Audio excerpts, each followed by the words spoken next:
Yes, guys, welcome back to another episode of Teams Like Brighton. And Richie, all I've got to ask is what the bloody hell happened? Nothing, because we can't make logical sense of what we witnessed. It was just, oh my goodness. We had a week of just a roller coaster of a ride where we absolutely spanked Wolves, quite rightly, where we dominated Man United and just the karma of all the Fergie time moments at Manchester United, and it happened to us at home thanks to Luke Shaw trying to do a YMCA impersonation. And then that happened. A Sean Dyche masterclass. Yeah, I think that's, I think in short, and we'll obviously talk at length about it, but I think one, Everton were fantastic. Brighton were a couple of percent below where they needed to be. Couple. Putting it lightly. And I also think maybe tactically De Zerbi got it wrong. I think so. Yeah. So first off with Dyche, obviously the warning signs were there after 35 seconds because Calvert-Lewin, who had a very good game and really one of the few strikers this season who made Lewis Dunk look silly at times, quite amateurish. A very, very simple sort of spin away from the captain for the first goal. And then he set up Decore. I also thought Webster didn't have a particularly good game or didn't have a good game. There was a couple of times when I think it wasn't an easy situation when there was sort of 2-on-1s or a slight, maybe a 3-on-2 or even a 2-on-2. But Webster chose to sort of, instead of going towards the man, he stood off and then stay back, but then didn't cover the other player. So you're almost doing nothing. Like do one or the other. Like, yeah. So he wasn't very good, and obviously he was hooked at half time. But then, yeah, Everton. I've always thought Dwight McNeil is a decent player. I never thought he was brilliant. I thought he was a bit overrated at times at Burnley, but he was walking on water. He could. I mean, he seemed to take the right option all the time, passing the ball through, just slaloming through our defenders, especially for that. His first goal and Everton's fourth, fine. Sat down Lewis Dunk, walked past Jason Steele, and just walked it into the net. But yeah, I think, tactics-wise, obviously, they didn't really press that much in their own half, but Brighton just kept losing the ball, and then they counter-attacked really, really well, and then they sort of, in Brighton's half, they pressed them pretty well as well. So yeah, they got it spot on. Brighton were way off it. As you say, a real brought back down to earth with a thump after that Man U, the late drama at the Amex last week. So I still think wider context, I saw a lot of people losing their heads after the match. Brighton are still 7th in the league. They still have 2 games in hand on Tottenham, Aston Villa, and Liverpool. Liverpool probably too far ahead because I think they're 7 points ahead, but they're only 2 points behind Tottenham and they have 2 games in hand. Yes, obviously, we've talked about it many times. Brighton do not have easy games in hand with Newcastle and Man City. But De Zerbi said the true Brighton will turn up against Arsenal on Sunday. I really hope they do. It's not all doom and gloom. This is still the best ever season that Brighton have had in their history. Please do have some perspective. That wasn't to you. That was just the general people losing their minds. Although Tom is bereft. I lost my mind last night, but I'm sure it's going to make a comeback later on in this podcast. Who knows what happens? I'm absolutely mystified as to exactly what has happened there. It was quite interesting to hear De Zerbi's comments after the game. And from how I understand it from Andy Naylor on Twitter, you guys waited a pretty long time to see him. So quite clearly he was getting his voice heard of what he thought about that performance, because that was shocking. I actually committed the cardinal sin. I left early. As soon as the fourth goal went in, I left. Looked at my mate next to me, and he just went, "Right, I'm off." I'm like, "No, get up then. I'm coming with you," because I couldn't believe what I saw. I think that was actually, I don't know whether it's because we're just on such a high right now, but that hurt more than the Bournemouth defeat. That 5-0 hurt a lot, but we weren't that good then in comparison, really. And then that, to just witness that was just it's mind-boggling. What I find hilarious as well, Everton beat us on aggregate. I know. I was annoyed at that. I was like, "Oh, come on!" What? Which annoys me even more. I miss Frank Lampard at Everton, but I like him at Chelsea. He's doing a great job. yeah, fantastic job. So happy for him. Anyway, look, I think when I was watching the Leicester match and how Fulham were just spanking them, I turned to my mate and I said, I've got a good feeling about this. If I was Sean Dyche, I would be hyping up the boys big time to say this is our chance, this is our opportunity. Because really, that was probably the turning point, I would say, in the relegation battle. Yeah. Forest won, huge win, an incredible win, by the way. Was it 21 goals, something silly like that in the 3 games yesterday? And then you've got Everton, who 4-3, 5-3, and then 5-1. Ridiculous. So yeah, it was just that kind of opportunity of just like, guys, it's all or nothing. Like if we can't win here and make ourselves known, then what are we here for? So you know what, fair play to them, but my God, we just didn't respond at all.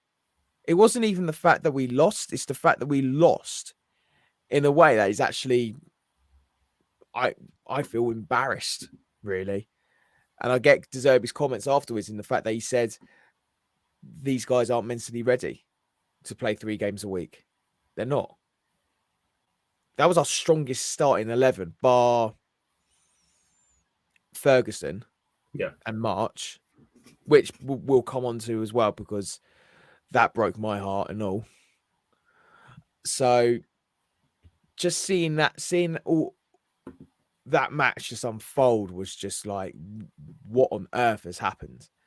I feel so sorry for João Pedro as well, coming on at half time, seeing the fans, and he's just there like thinking, what the hell have I got myself in for? And I'll tell you what, João Pedro, my friend, you are in for one hell of a time at Brighton, because it's never a dull day at the club. That's for sure. But look, I think it's definitely a wake-up call for us, because if we want to try and push on and get Europe, there's a difference between pushing on, qualifying for Europe, and maintaining that while dealing with Europe as well. So I'm just my mind is boggled right now. I don't know what else to say.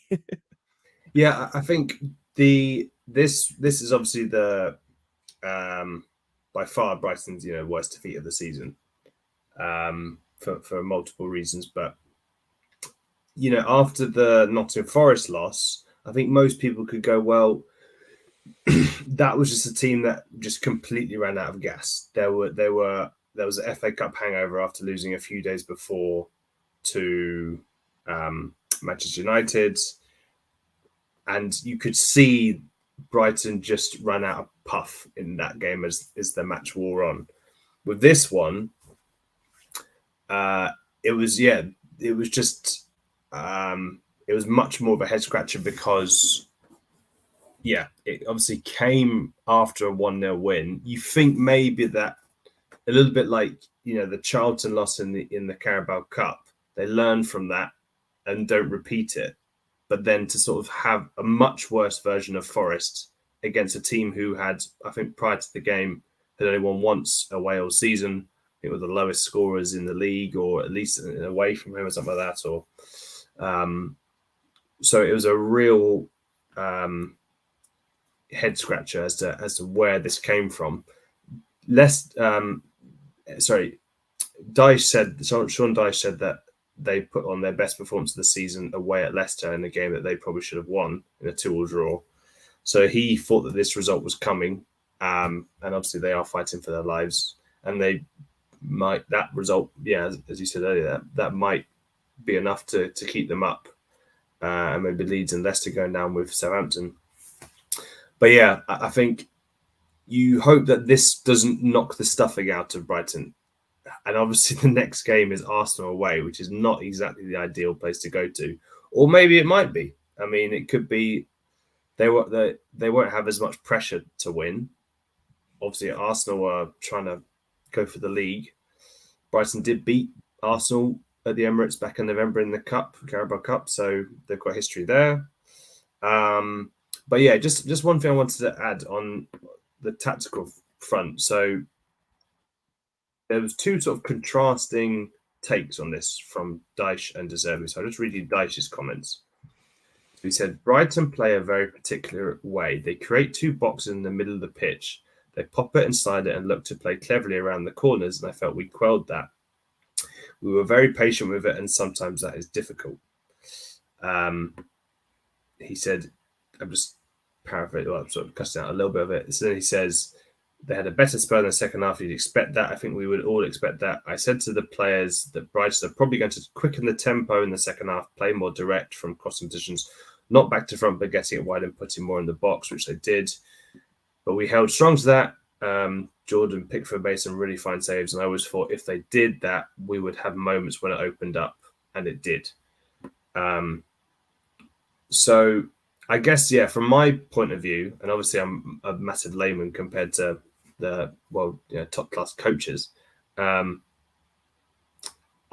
just thought if you're sort of repeatedly getting into this problem, is it worth tweaking it to maybe change that? I don't know. I guess, for example, with Marcelo Bielsa at Leeds, he was criticised for only having a plan A, and then when plan A wasn't working, you tried plan A harder. I don't know how many coaches maybe have plan Bs in their sort of coaching arsenal. But De Zerbi said, and just a little bit on his comments, he said, it's very difficult to explain this performance. It was a very strange game, conceded after 30 seconds. This wasn't the Brighton team. It's a bad day. We have to start on Sunday against Arsenal. The problem was not about our tactical approach. I think we didn't prepare in terms of motivation and mentality, maybe. We're playing a lot of games in a small period, which we're not used to. We have to work on this, and I can understand. I'm still proud of my players. The first person responsible for this result is the coach. So I guess he's maybe laying some of the blame at himself. But do you think that it was just a case of, because there was just so many times when Brighton were doing their sort of, trying to do their intricate passes in Everton's final third, and they were just a bit sloppy, and then they lost it. And then it was just so often, I just remember seeing Everton players racing forward, Brighton, trying to get back. And obviously when you're, 3 or so nil down when they were at half time, you're always chasing the game and you have to take risks to try to get back into it. And they definitely were better in the second half when they made the 4 subs. But do you think there was a bit of tactical naivety from De Zerbi, or do you think it was just a case of, like he said, about maybe not being up for it, not being prepared for it, tired bodies, and also just Dyche doing a number of them? I think it's both.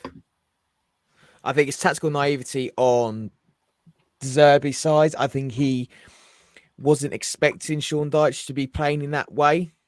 And let's face it, that's not a very Sean Dyche approach. Yes, I know what happened with us with Burnley last season, but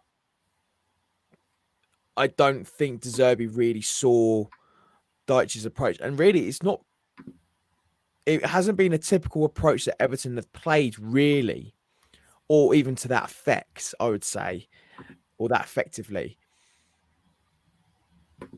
And then you've got the players who are just they have to be accountable for their actions, because I think they needed to respond faster. I think really the only one that was really effective from dropping back was Caicedo from the midfield. No one out. Gross wasn't. McAllister wasn't. And it just, yeah, there seemed to be a bit of repetitiveness in terms of the tactics where we're just desperate for answers, but nothing was coming our way. So we just try again with what we do, which was borderline insanity. I just can't go over how much of a I don't even want to call it a freak accident, because I think that plays down how good Everton were. They were just lethal. They just Dyche saw the opportunities at hand and he saw the weaknesses, and he said the only way to go about winning this is that we counter quickly and hard. Have that high line in place, and then when we win the ball in that first phase on the back line, then we counter and we go for it. Because then that way we're not dealing with 5 or 6 players, we're only dealing with 2 or 3. And that's what happens every single time. Just play out wide, exploit. Sadly, Gross was exploited big time on that right. Think of all the goals that came in. I'm pretty sure they all came on the left wing for Everton anyway. So they exploited Pascal Gross's, lack of defensive traits. And let's face it, if you're looking for someone who is looking for defensive weaknesses, Sean Dyche is your guy. Dyche, the guy's got a pub named after him, for God's sake. He knows exactly what he's doing. So, yeah, fair play to Everton. Fair play to them. They loved every minute of it. And I still can't believe they've beaten us on aggregate this season. Absolutely hilarious. Yeah, I think, just to add, Everton, brilliant performance. So many players really, really played well. It's quite rare that Brighton's midfield would get sort of outclassed, because you've got Caicedo, you've got McAllister, and when he's playing in midfield, Gross as well. That's a fantastic trio there. But the likes of Decore, Garner, Guay, Iwobi was fantastic. McNeil was brilliant. Calvert-Lewin, as I said, ran rings around Brighton's defense, just not just in terms of with the ball at his feet, but also aerially. That man can jump. He got leap. But yeah, it was hopefully this is just a day that's just get in the bin, try to move on. But I guess we can't not talk about the fact that Brighton's injuries are mounting up. Yep. And you're coming into the business end of the season. This is really, really sad. And obviously, I think just before Everton's 4th goal, substitute Solly March, who De Zerbi actually suggested that he had not been in the best run of form of late. So he didn't start. But Buonanotte, who I thought was pretty decent against Man U, started once again. But he had a tough afternoon against Everton. March came on, looked much, much brighter, looked a good threat, really gave Mikalenka the runaround. But as he was racing back to try to stop, I think Iwobi, he looked like he pulled his hamstring, which would probably see him out for the rest of the season. And you'd made the point about, Gross maybe not being, he's not a defender. So, no. But Brighton's options are now just shrinking to the point where maybe even under 23s might need to be called, or under 21, might need to be called up, or even more people shoehorned into, square pegs, round holes type thing. That is a real shame. It's just Brighton are walking wounded at the moment, and De Zerbi didn't say he didn't say I don't know about the severity, but it didn't look good, did it? No, it didn't. I think as well, it's important to point out as well that De Zerbi did say that March's fitness isn't up there either. So he clearly knew that March was a injury risk. And before that, I couldn't help but notice that Solly was obviously holding on to the back of his leg as well, kind of like massaging his hamstring when he got the chance in the last probably 5 minutes prior to everyone seeing him pulling out of that, tracking back. And I just felt, I think Solly's going to get injured here. I wasn't too happy to see that, 20 minutes in and he's feeling his calves, he's feeling his hamstrings, he's not looking good. He's looking over to the bench, just kind of like thinking this isn't going to look good, guys. And he gave it his all as well. Every time he got in position and he read the game and he needed to be called upon, he did it. And then it was just too much from him. It was too much. It was a change that was needed. Don't get me wrong, but there was a reason why he was on the bench. De Zerbi said why, and really the question in hindsight would it be why did you play Solly in the first place? Why did you bench him in the first place if he's not going to be that fit? If he's not fit enough to be called upon, and if he's an injury risk, rest him. Rest him, for goodness sake. Yeah, we've got tougher matches coming up now. And like you say, the injury list is growing constantly. It was great to see Evan Ferguson back, at least. Yeah. He looks sharp. He looks keen to get right in it. It's just, once again, the closing down in the middle from the Everton players was superb. They just read our game so well, and we just didn't have that opportunity to really pass and move about. So, God, it's so bloody annoying, so frustrating. But we've got Arsenal away, and De Zerbi was quite positive going ahead. They're going, this weekend you're going to see the real Brighton again, which is great to hear. I'll be interested to see what answers he will have to that, because Arsenal are high flying and they got a fantastic result at St James's Park. Be interested to see what happens there. Be interesting to see how we deal with that, as well as the trip to Newcastle, a match against Southampton, a match against Man City, and then Aston Villa. We've got 2-3 weeks left now of the season, and there's a lot of football to be played from our end. It'll be really interesting to see what happens next, because I tell you what, it's not going to be a dull affair at Villa Park, that's for sure. And I said it at the start of the business end chat, Villa Park's going to be the one that's going to be the decider. And now I really think it's going to be the case now.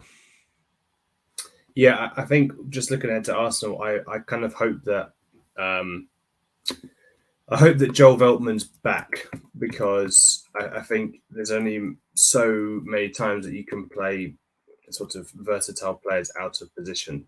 I know Gross can play in lots of positions, but I just feel if you've got Martinelli running at Gross at right back, that is a worrying matchup for me. And I think because Brighton keep the ball so well, there aren't actually that many times where wingers or attackers or whatever will be running at Gross because of the way that Brighton control the game.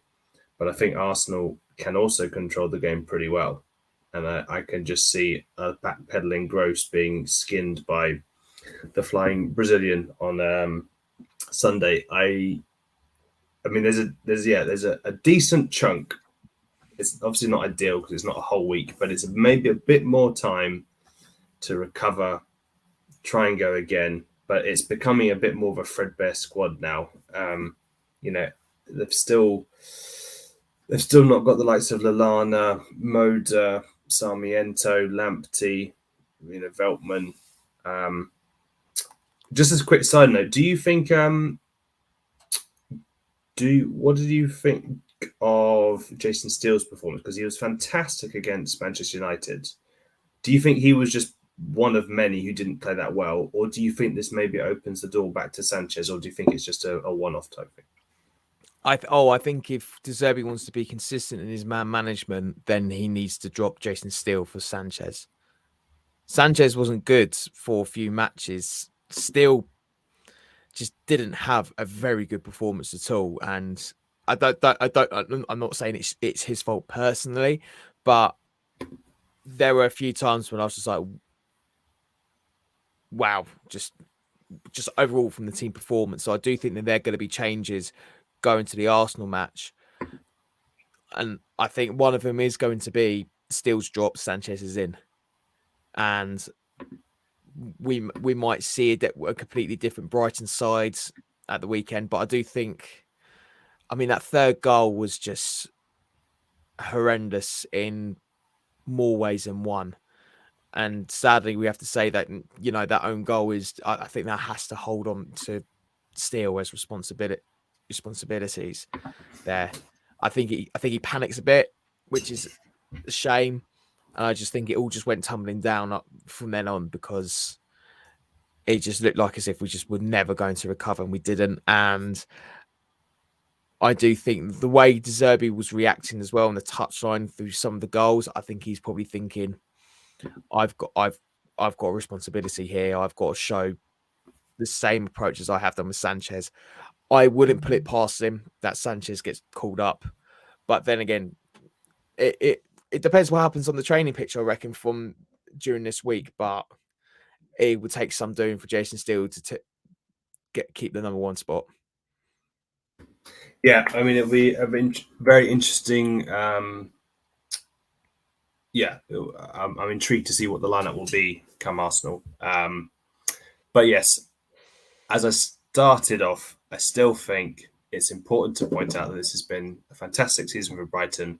I really hope they can qualify for Europe.